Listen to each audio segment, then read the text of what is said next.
영상 시작하기 앞서서 구독, 좋아요 한 번씩만 부탁드리겠습니다. 감사합니다. 리플 현상 좀 말씀드려 보겠습니다. 일단 금일 6% 강하게 상승을 하고 있는데요. 일단 수렴 하단 정확하게 지지 이후에 강하게 반등하고 있는 그림이 나오고 있습니다. 어제 음봉을 잡아먹는 양봉이 나오고 있고요. 일단 일봉 MACD 보조지표 같은 경우에도 골든크로스에 한 걸음 더 가까워진 모습. 제가 해당 구간에서는 M자 패턴이 나와 있기 때문에 골든크로스가 굉장히 중요하고, 그리고 M자 패턴이 완성형에 가까워졌기 때문에 M자 패턴의 오른쪽에서는 반등이 나올 가능성이 높다라는 관점으로 어제 상승 가능성을 설명을 드렸습니다. 근데 여기서 또 중요하게 보셔야 될 부분은, 제가 M자 패턴에서는 밑에 공간보다 윗 공간이 결국에 많다라는 건데, 차트상에서 굉장히 큰 변곡인 이 수렴 형태를 띠고 있으면서 하단에 대한 지지가 나오고 있다라는 건 반대로 수렴 상단에 대한 돌파 가능성을 높게 볼 수 있다는 관점을 보조지표와 차트를 통해서 설명을 드렸었죠. 이제 상단까지 5% 정도 남아있는 상태입니다.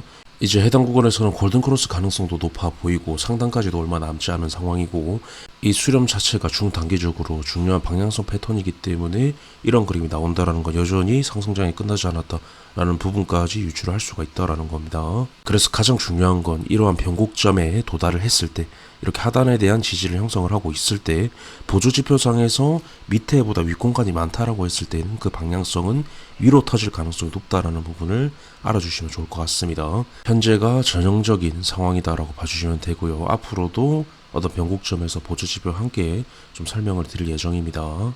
그래서 지금 방향성이 나오지 않은, 큰 부분에서 방향성이 나오지 않은 여전히 행보 과정입니다. 해당 구간에서 상승 이후에 옆으로 미는 기간 조정의 형태다라는 겁니다. 그래서 전혀 매수세 꺾인 부분 없고 결국에는 상승에 대한 가능성만 더 높이고 있는 상태다라는 부분으로 해석을 해주시면 되겠습니다. 그래서 차트상에서 하락에 대한 흐름, 하락에 대한 조짐이 보이기 전까지는 제가 지금 자리는 상승 관점이 계속 필요하다라는 부분까지 설명을 드렸었죠. 그 관점 여전히 변함없습니다. 차트상에서도 그대로 드러나고 있고요. 제가 계속적으로 강조를 드리는 이유가 있다라는 거. 그래서 지금 구간은 수렴에 대한 돌파가 나왔을 때 이전 설명드렸던 수렴의 기대값, 돌파 기대값은 거의 한 35% 정도, 지금 구간에서 돌파를 했다라는 가정하에 35%를 이어보면 제가 4.3달러 구간이 나온다라는 설명을 드렸었죠. 35% 정도 이어보면 4.32, 4.3달러 구간이 나옵니다. 기대값이 해당 구간까지 형성이 돼 있다라는 부분을 좀 봐주시면 되겠고요.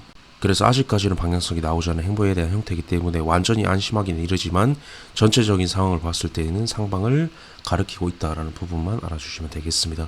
그래서 단기적인 부분이 계속적으로 살아있어야지만 이 수렴에 대한 기대가까지 끌고 갈 수가 있다. 이 부분도 더해서 좀 참고를 해주시면 좋을 것 같습니다. 그래서 이제 골든크로스도 얼마 남지 않았고 지금 구간에서 양 눌림은 나올 수 있지만 재차 반발 매수세 붙으면서 이런 식으로 우상향할 가능성이 높아 보인다. 이 관점까지 더해서 설명드리면서 이번 영상 마치도록 하겠습니다. 영상 유익하셨다면 구독, 좋아요, 알림 설정 부탁드리겠습니다. 감사합니다.